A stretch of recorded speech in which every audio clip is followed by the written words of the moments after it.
Let's move on then to our next speaker. Will be introduced by Alan Shore.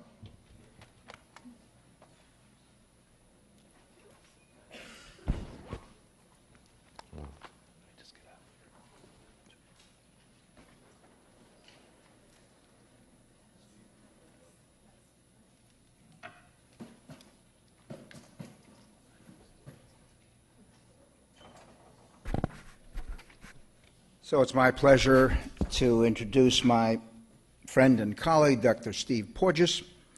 Dr. Porges is director of the Brain Body Center at the University of Illinois, Chicago, a major researcher in behavioral neuroscience who has been working at the interface of psychobiology, neuroscience, and clinical practice for many decades.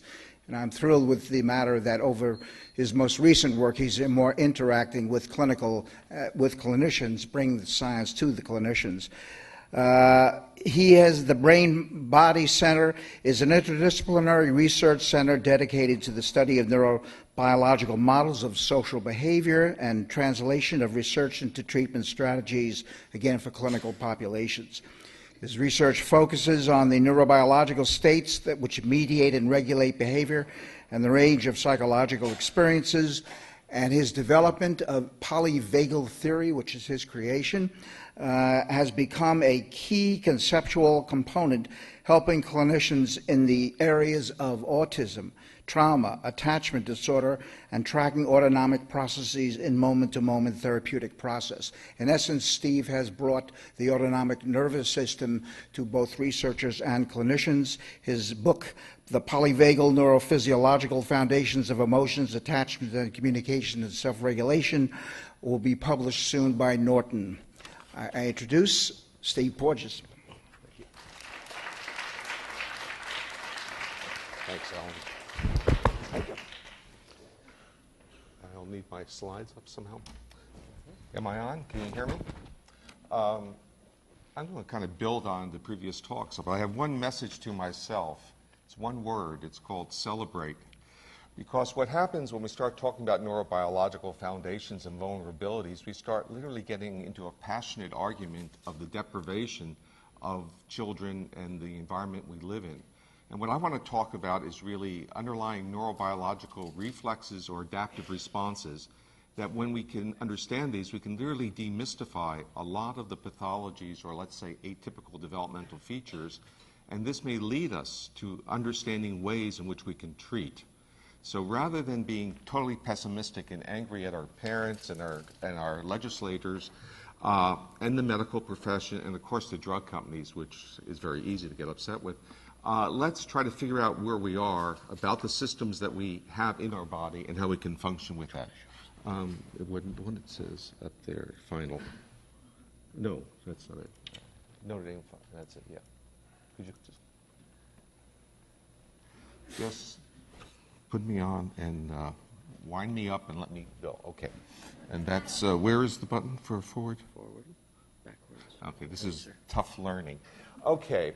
The title is not exactly the title you have in your program, but I will get to that title shortly because I need to give you a little background. And of course, those of us who give talks always need to acknowledge those who enable us to give talks, not only the granting agencies, but also the people who remain home working in the lab while we can be up front doing our part. This is really your metaphor. It's one of two slides. It goes in both directions. Our physiological state colors our perception or literally our reactions to the world. So we can have exactly the same stimuli in our environment, but based upon our physiological state, we're going to respond differently. If we have cues in the environment that trigger what I call the neuroception, our nervous system's evaluation of risk, if those cues trigger a sense of safety, we'll respond to the same stimuli differently than if those same cues trigger a sense of danger or life threat. So you basically have three underlying neurophysiological states that support different adaptive functions, and that's the magic and most powerful word. Defense is adaptive, responses to life threat are adaptive, and responses to safety are adaptive. So we have physiological states that color our perception, but this is not a top-down system. it is also a bottom-up system. It goes in both directions.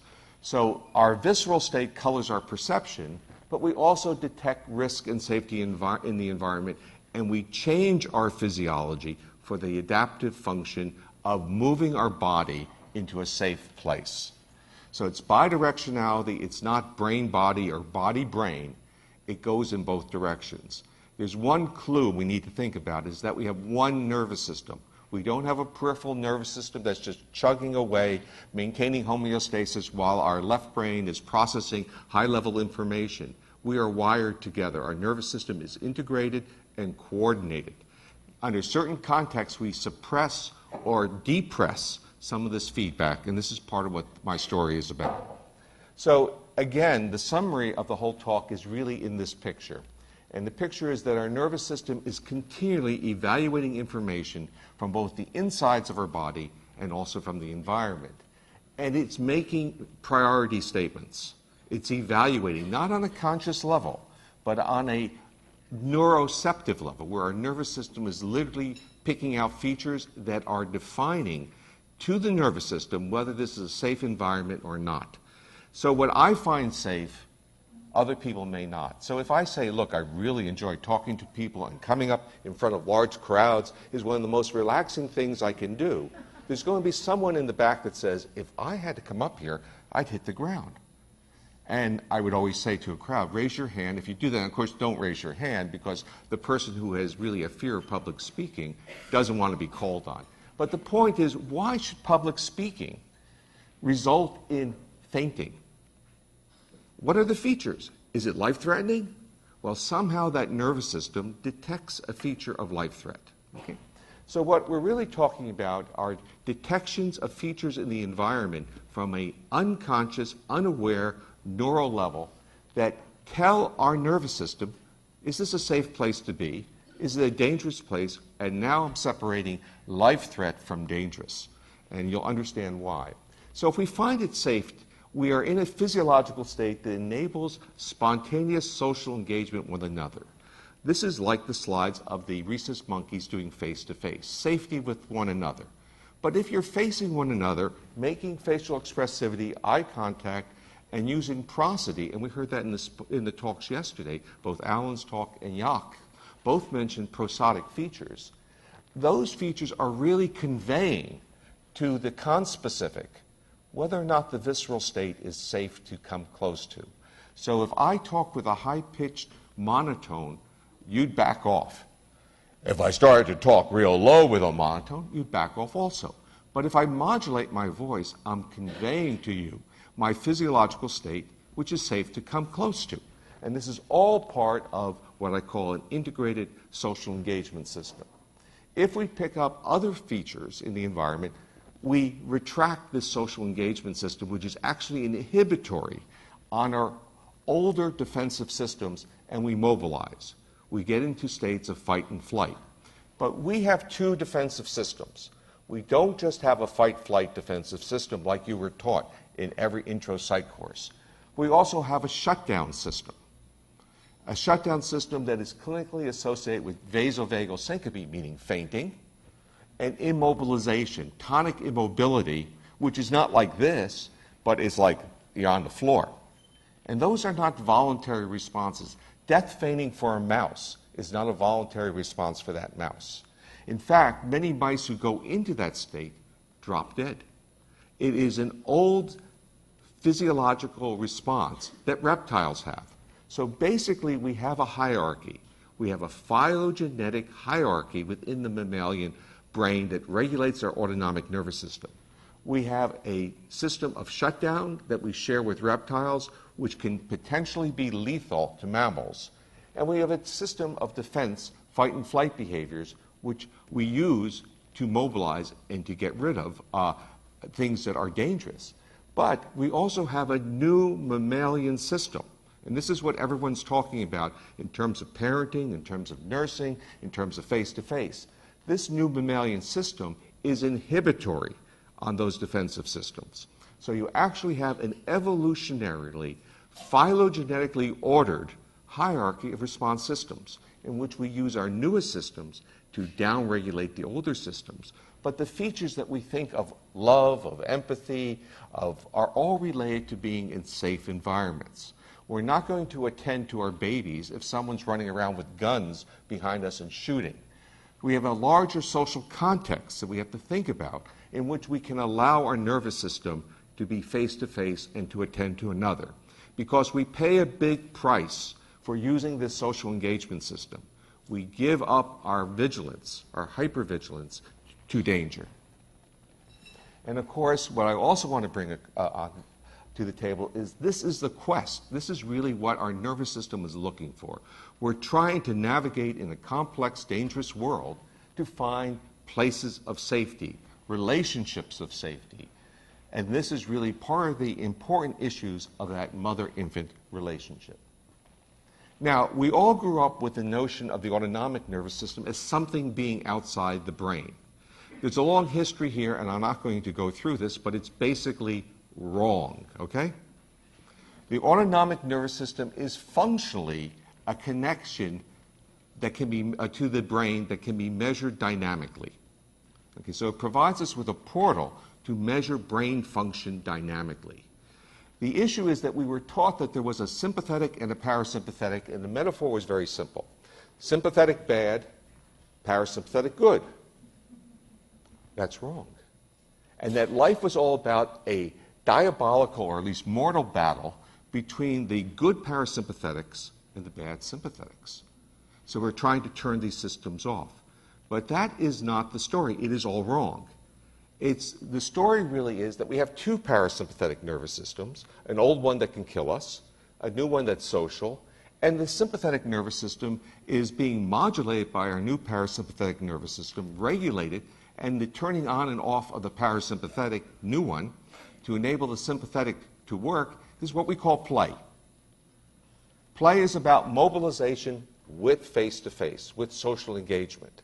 If we don't make the social engagement, we become like Steve Sumi's rhesus monkeys that are peer-reared. They forget to make face-to-face interaction, so they hurt each other. They're still doing the mobilization, but they're not socially engaging. So where did the polyvagal theory come from, and how did I arrive at the idea that they were wrong about the parasympathetic nervous system? Well, I didn't really want to solve this problem. In fact, I didn't know it was a problem. I wrote a paper in pediatrics where I talked about vagal activity to the heart as being good and a good predictor of newborns in terms of development. And I received this very interesting letter from a neonatologist. And the letter went like this: really enjoyed reading your paper. However, you know those however letters? However, when I went to medical school, I learned that the vagus could kill you. Now, I thought for a long time, and actually I kept his letter in my briefcase for over a year. I said, you know, he has something to say. What was he really talking about? He was talking about the bradycardias and the apneas that newborn babies, and especially preterm babies, have that are potentially lethal.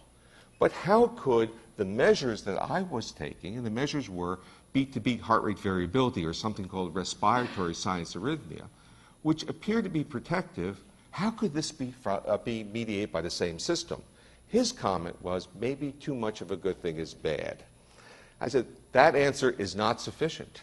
That's not right, because when do you get the bradycardias? Well, you get the bradycardias when the heart rate pattern isn't showing this respiratory sinus arrhythmia. So the lack of respiratory sinus arrhythmia, the lack of the vagal component I talked about, was a risk factor. So I then hit the books, and this is a very fortunate period in my life because I was at the University of Maryland, but better than that, I had an appointment in Steve Sumi's lab. So I got what I called the free Xerox card. And so I had literally a guest position at NIH for 17 years or something like that. And I could go to NIH. I could even request books from the National Library of Medicine. And I went into, quote, the bowels of the library, into the stacks and stuff, and start to study the evolution and the phylogeny of the autonomic nervous system. And basically, I was hit with this paradox. Bradycardia is mediated by the vagus, and it's a risk factor, but heart rate variability is mediated by the vagus and is a positive protective factor. So how do you solve that problem?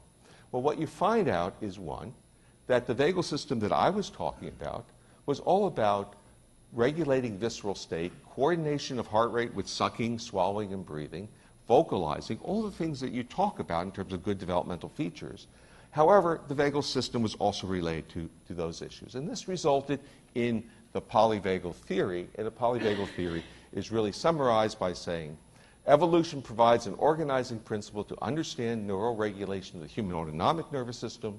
There are 3 neural circuits that form a phylogenetically ordered hierarchy that regulate behavioral and physiological, and I have always underlined the word adaptation to safe, dangerous, and life-threatening events. This is a system that adapts to the features in the environment. And that how does it adapt to it? Well, it has to pick in information. So I postulate this construct called neuroception. And neuroception picks up features of danger, safety, or life threat, and then triggers the appropriate adaptive response. And where does neuroception live in my model? Well, it lives in the temporal cortex, in the areas that Alan was talking about yesterday. So in the areas of the superior temporal sulcus, where the temporal cortex is picking up information about biological movement and intentionality of biological movement. And biological movement is also vocalization. Speech, prosody is a biological movement. So here's our model. And of course, we have to summarize our basic understanding of anatomy very efficiently. And the body really has 3 major structures. It has a head, it has a viscera, and it has a trunk and limbs. And now you have to think that each of those 3 systems phylogenetically has a special autonomic nervous system. And what we have is an old, unmyelinated vagus that we share with virtually every vertebrate. And this system was the first defensive system. So if there wasn't enough oxygen, if there wasn't enough metabolic food to support metabolic activity, this system downregulated activity.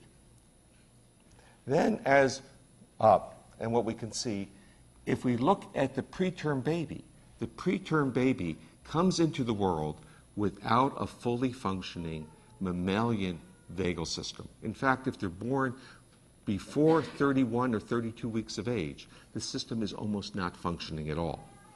And that's the reason they show apneas and bradycardias, because they don't have the protective vagus, they have the life threat shutting down vagus. So they go from tachycardia to shutting down. They are not small adults. They are small adults in having a reptilian autonomic nervous system. And the responses of apnea and bradycardia are adaptive reflexes, but they can be potentially lethal for mammals. And this requires a special understanding of the preterm baby. As phylogeny occurs and in parallel development occurs, we start getting a very engaging and supportive sympathetic nervous system that enables us to mobilize. And of course, in the full-term baby, we can see the expressiveness and the mobilization of it. However, only in the full-term baby and during the first year of development do we start seeing this new vagal circuit occur. The new vagal circuit is myelinated, which makes it respond rapidly to contextual events, but it is also connected with cortical areas that are regulating those brainstem circuits. But those cortical areas take time to develop. And this is going to be part of the story because newborn babies are using certain features that we as mature cognitive adults interpret as motivated behaviors and a variety of high-level cognitive actions when the cues of the face of the baby are more tightly linked to brainstem reflexes that then become more and more developed during the first year to cortical brainstem areas. So the smiling and the sucking and the engagement are more likely more brainstem regulated that are now starting to get cortical regulation in those areas. But what you'll see is that at birth, there is a wiring of the neural regulation of this visceral state with this vagus. And the other point is that metabolic demands like disease, stress, trauma, and illness take this vagus away with the resultant symptoms that the face doesn't work and social behaviors are absent. So the real critical issue is what are the babies that are rejected by their parents? And what was the historical bit about babies who were rejected by their parents? They were preterm babies often, or babies whose faces were non-expressive. Okay? And one question I always ask the medical students and the grad students who work in my lab, what do the parents of autistic children, severely hyperactive children, and preterm babies say about their kids? They say, I love my child, but my child doesn't love me. And what they're really saying is that the facial responsivity, the reciprocity of the social engagement system is compromised in those children. And if you can demystify that to them, an understanding can occur that they can see the behaviors as being more neurobiological reflexes and not volitional or voluntary behaviors. This is the complexity of the social engagement system, and I'm going to decode it very quickly. There are 5 cranial nerves. They come from the brainstem, and they regulate all the striated muscles of the face and head. They come out at separate portals from the brain, but they are from one column. So they're integrated in the brainstem, and they're called special visceral efferents. It's a bad name, but what they do is control the striated muscles of the face and head. And they in the brainstem are linked to the neuroregulation of this new myelinated vagus. This enables that facial activity to support sucking, swallowing, the coordination of breathing and sucking and swallowing, and as we get older, vocalizing, breathing, and sucking. And the issue of middle ear muscles, which we use to extract the prosodic features of human voice, because if we retract this nervous system, we become hypersensitive to sounds, but we can't understand human speech.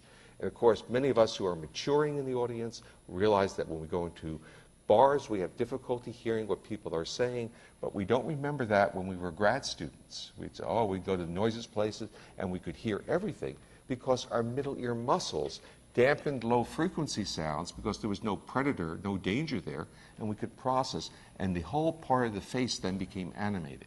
The point I want to make is that the muscles of the orbicularis, the eye orbit, and the middle ear muscles are linked in the brainstem. So when people's eyes kind of open up, we know that they're listening to human voice. And of course, mothers understand this. But when this system crashes, not only does the visceral state crash, but so does the social engagement. Of course, when it works, and we all know that.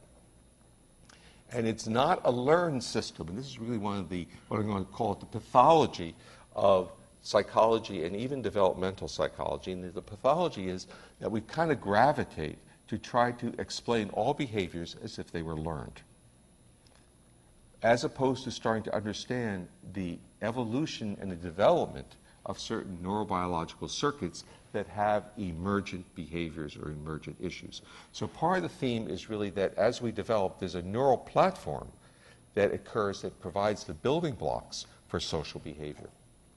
And of course, it's the same system here because now you see the oral motor activity of the infant, sucking, and this is calming because it's linked to the vagal circuit. And this is really the world I came out of, which was to measure heart rate patterns. And the heart rate patterns were really the index of this myelinated vagus. So the point was that I started literally backwards. I developed methodologies and looked at heart rate as a correlate, and then I realized that it was really a window to the system. So you can actually study how the system works. And this is merely an example. If you mechanically lift the eyelids, you tense the middle ear muscles, and if the middle ear muscles are contracted, you can extract human voice. If they're not contracted, human voice doesn't even get up to the cortex. It's overloaded with the low frequency sounds in the environment. Now, when the system doesn't work, it gets expressed in all kinds of problems, which you see in psychiatric disorders: lack of prosody, poor eye gaze, lack of facial expressivity, difficulties in regulating mood and affect, poor posture because the neck muscles are also in control by the system, state regulation, and my common favorite variable now is to study auditory hypersensitivities. So even though I was doing work with autism, I decided that autism was a bad topic to study, but we can study auditory hypersensitivities because we can functionally measure them and we can actually change them, and we don't have to say we're curing autism, we don't have to say anything, we can just say we can make the lives of these individuals better.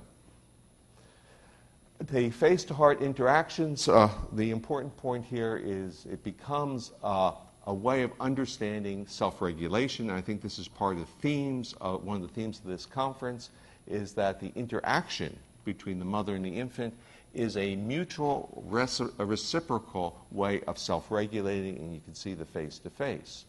Now, what happens when you violate? You saw what happens with the monkeys, but now we're going to see the same type study of a still face with infants, in which there's social play, then the experimenter doesn't move, and we watch to see what happens, and you see the social interaction.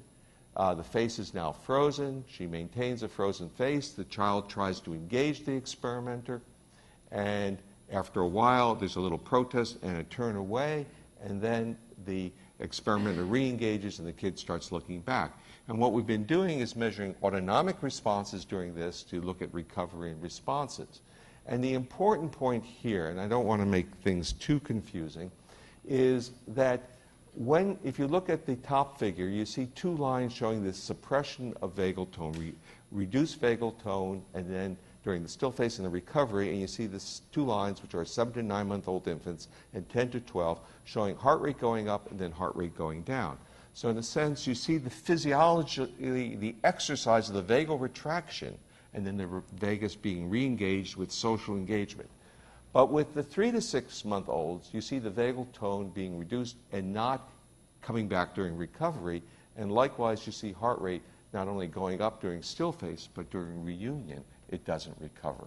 So the social cues in the 3 to 6 month old infant are not potent enough, poignant enough to help the infant re-engage and calm down. And this is because, and this is a bad slide, but what it shows is the development of the ratio of myelinated vagus to total vagal fibers. So what you start seeing is as the individual develops, you start getting the ratio goes down, meaning fewer unmyelinated vagal fibers relative to vagal fibers. So this system is still developing after 6 months, and that's when you start seeing the system engaging.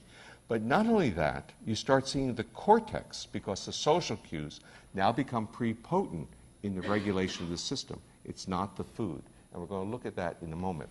So basically, we have a developmental timeline in which the respiratory sinus arrhythmia measure can index the myelination of the vagus, and you can see that occurring during the last trimester, and it continues during the first year a little bit more. But what you see at term is that this system is challenged and can be regulated through feeding. So in a sense, the exercising of this circuit is calming of the infant at term. And as the infant gets older, it's not food that is going to calm the infant. It is now the engagement of social behavior. For many infants, not all, this becomes the issues. So we start seeing literally the building blocks of how circuits are organized. We have underlying homeostatic functions. We then have to coordinate them with other physiological processes, and then they have to support behaviors. And then behaviors have to interact with other individuals with behaviors and objects in the environment. And another way of looking at it is that we can have 4 different levels of self-regulation. One is looking at that visceral measure of vagal tone from respiratory sinus arrhythmia. Then the next question is, how is it regulated? Can we exercise it?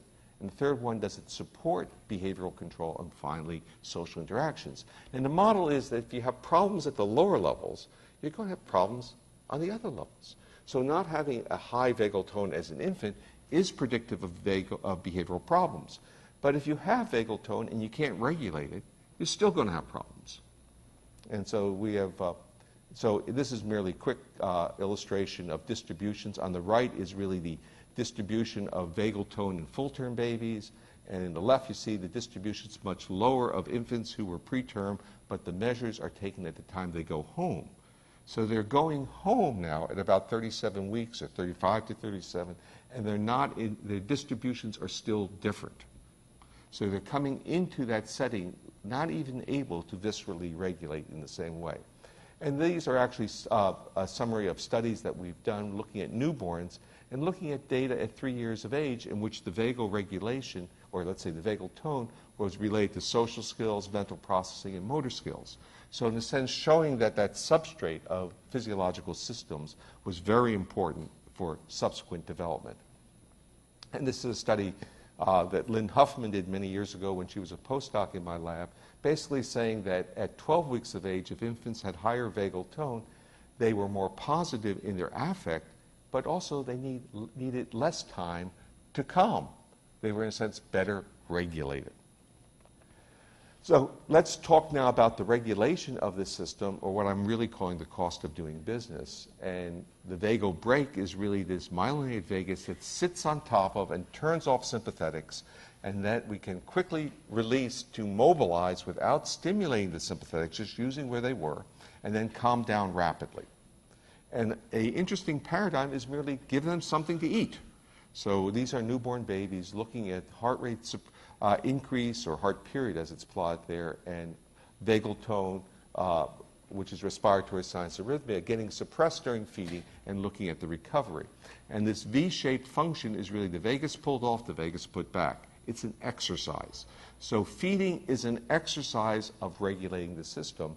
And if you look at preterm babies, and the interesting one really is the left-hand figure, and these are preterm babies. They're all tested the same corrected age, but if they were very, very low birth weight, earlier born babies, they don't show the V function. They don't show that suppression and recovery. And remember, this is similar to at 6 months, looking at the still face. And so what we're finding out, if they don't show this nice V-shaped function at 9 months, when we look at them at 3 to 5 years, they have more depressive behaviors, more social withdrawal, more aggressive behavior, more behavioral problems. So that V-shaped regulation is an early predictor of behavioral regulation. Now, this was the title of the talk, really. So over the past few years, I decided I would try to use physiology as a way of indexing state regulation in infants, but we wanted to get high-risk kids. So we tried to deal with this issue of fussy, difficult babies, and which is really actually being a parent of a fussy, difficult baby became something very interesting for us to kind of think about, to see whether or not really was the fussy difficultness really merely a window or indicator of autonomic regulation disorder. And the issue is that within pediatrics, if you talk to the pediatricians, they basically will tell you, don't worry, they'll grow out of it. Now we're going to show you what really happens, okay? Of course, if you have a fussy, difficult baby, you have this violation of social engagement, so you, as a parent, don't feel good about it, and the child, of course, is not enjoying the state.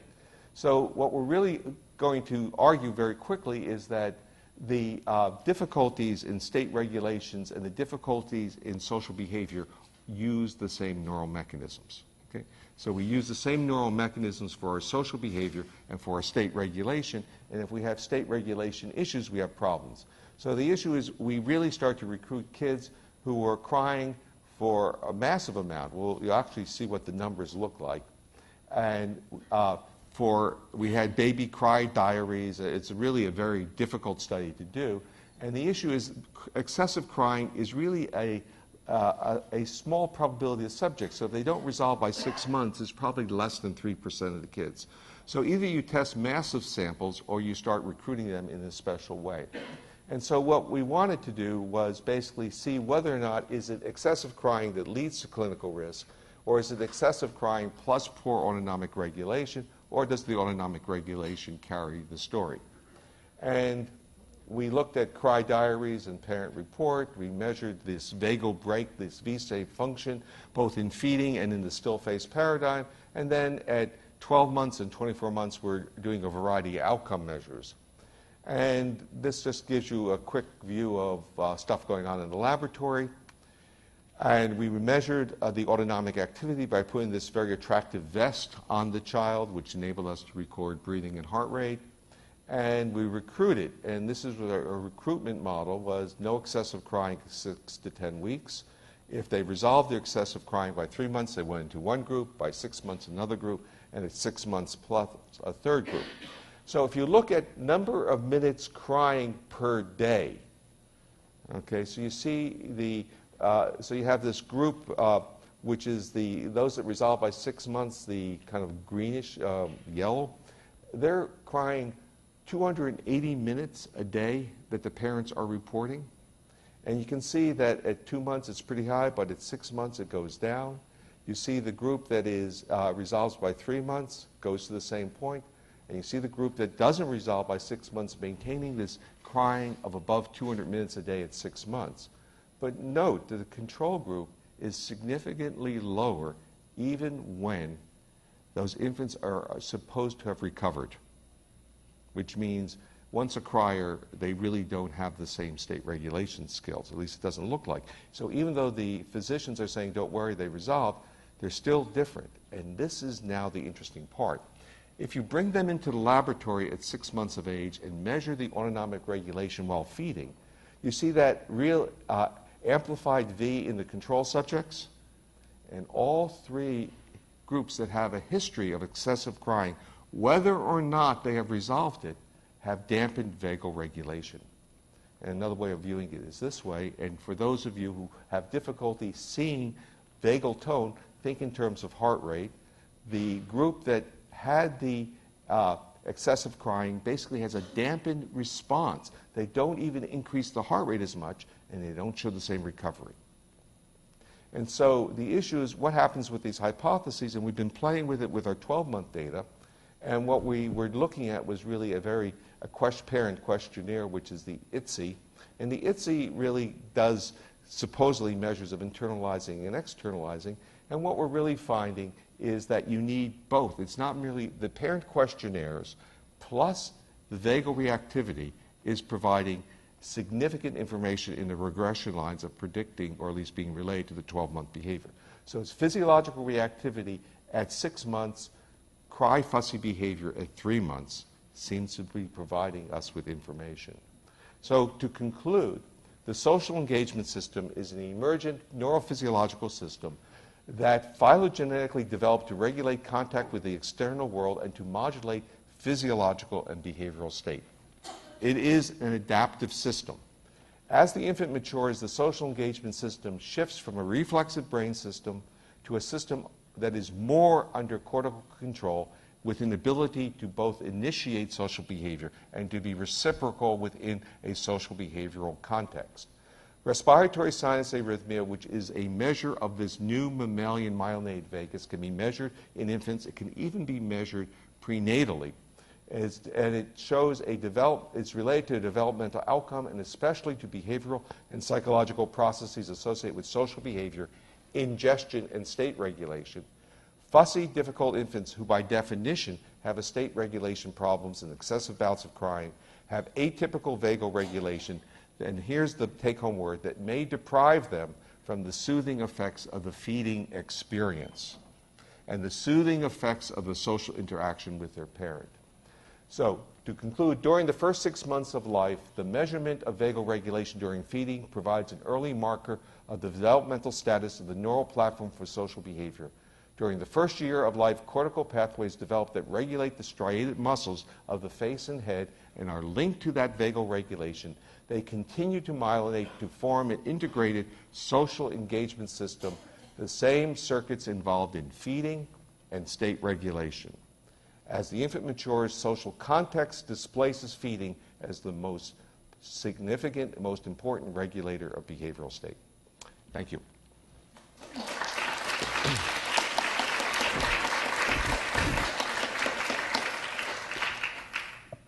Take a few questions and comments. Come up to the microphone, please, or Tracy behind you. I'm curious, when you talk about feeding, have you done any differentiation between the type of feeding that infants are getting? Yeah, I talked about this at dinner. I said, you know what's going to happen? In this study, whether or not they are bottle or breastfed does not distinguish the physiological response. But there are a set of other issues that I think are on your mind, and that is the context of the day-to-day context. So I think we might get more information from, in a sense, parent reports, which we do have, and observations of the children in the laboratory between bottle and breastfeeding. But the physiological response at 6 months is orthogonal to what type of feeding they're having in our data. When you give them breast milk versus formula, is Oh, it all I don't bottle know fed? that. I don't know that. What I'm saying is mode of delivery. Thank you. But that's another factor, and I don't know yet. We do have data on all this. We have the information. Look at the type of maternal care or the parent who has we have parenting stress indices, we have depression indices. At the moment, the depression indices have no influence. The parenting stress initially has none. It doesn't mean it can't be a moderator. We're just starting because we're getting more. We have finished all our 12-month data, so we have some outcome to look at. Yeah. You may or may not know that what parents are told regarding this in general by physicians, by pediatricians, by nurses, by medical community, by culture at large is, not to pick up your baby when it's crying, and to sleep train, even starting at 2 months of age. Put them in their bed, let them cry, even if they vomit. That is manipulation. Just change the sheets. There's a set of issues, actually, because we did have a child who was fussy, and many years ago. The issue on this is because when a child is in a state of fussiness, they're basically in a state of defensiveness. And the context has to be extraordinarily gentle and supportive to engage a child who is, in a sense, flailing and that. But one has to understand what the behavior is and not categorize it, quote, as bad behavior, which is part of the culture. And that's why I said we need to celebrate and understand our body's responses. At the microphone. Make sure you're at a microphone so your question gets recorded. Thank you. Hi, great talk. And actually, I'm coming as a pediatrician who is hopefully not, who's hopefully being very sensitive to these differences in infant behavior. And it seems that between the excessive criers and the infants who didn't cry, that there's a lot of biologic variability in those characteristics. And how much of this is shaped over time by the quality of the caregiving environment? So if you have a responsive, sensitive caregiver, are you seeing not so much a gene-environment interaction, but basically a biologic reactivity and caregiving interaction, which shapes that ultimate infant behavior later on? I think you're right on target, but the difficulty in doing that is really the extraction of all the data. We do even have videos of the play behavior, free play behavior at 3 different times. And the coding of that, or even the prosody of the mother in engaging the infant. Those data are all on DVDs, and if at some point you have a group that wants to be involved. But the answer is you can't do everything in the study, but there is no doubt that there is an interactive component, and I think part of my goal is the educational goal to demystify the atypical responding so that parents don't get angry at their kids, which is really part of the issue as well. Thank you. Questions over here? Steve? Yep. I was just wondering about vestibular stimulation, because I'm sure you're aware of Ron Barr's work where they had the moms carry the babies around, and there was a pretty significant reduction in the crying. I was wondering, prosody and vestibular stimulation, well, might they be part here's of an interesting point on that. Are you sure it's vestibular and not baroreceptors being stimulated? Because as you move babies, this movement is functionally, and rocking, is the baroreceptors get stimulated, and everyone knows when people rock, they think it's because it's vestibular. It may merely be that they're stimulating the vagal afferents to increase visceral regulation, which is my model on that. So actually, I'm developing rocking machines to get at that. It's not spinning machines, rocking machines. Okay. We're running out of time, so be brief. Yes. Steve, I won't have time to talk about this later, but there's ever more evidence to suggest that highly negatively emotional infants are actually more rather than less. They're more malleable both on the downside and the upside. I mean, we've often talked about fussy babies is at risk when they go into bad environments. But there's evidence to suggest when they go into good environments, they actually have a higher upside. That they benefit more than non-fussy babies. Well, I'm wondering if that plays at all into how you think this There are two different issues, and that is depending upon the physiological state underlying the behavior that you're observing. So if the fussiness that you're seeing is more of a protest and engagement and trying to get the environment to be cued, I would say you're totally right. But if the fussiness is really a reflection of a disorganized visceral state, then there may be something else going on. What I'm saying is the group that we used to call difficult in terms of the temperamental world may have 2 subcomponents. One which is a neurovisceral homeostatic atypical regulation, and one which is literally the threshold to respond behavior. Okay. Thank you. I'll try to be Could I just ask one last question? And that is, it was extraordinary that in the slide showing your control group, they still had a much higher level of crying than would be found in any typical fully breastfed, exclusively breastfed from birth group in any culture that I've ever looked at. And I'm wondering, are you taking allergy histories of the parents involved in this? Because the universal administration of bovine protein to children in hospitals throughout Western countries creates gut dysbiosis that results in all sorts of consequences which have now become so normal as to not be factored out in research. That's a very important question, and I don't think I have data on allergy history. It doesn't mean that we can't retroactively go back because we are in contact. Remember, this is a longitudinal model, so potentially we can get more information. It would be necessary to check for even single comp feeds of breastfed babies if they're breastfed babies in the study. Could you send me an email with some specifics and I'll follow up on it? Steve, can I make one comment? Sure. I'm really pleased to hear that you're developing rocking machines. Mary Neal, back in 1970, developed a study that showed that rocking premature infants increased their health status that permitted them early discharge from the hospital than non-rocked infants. And as I say, you can see this in the Rockabye Baby film that was in 1970. So, thanks, Jim. I would make one statement. With our knowledge of neurobiology, we can tune the frequency of rocking to stimulate the bioreceptor feedback loop, so it becomes a neural exercise, and that's what I'm developing. Cool. Thank Thank you you so much.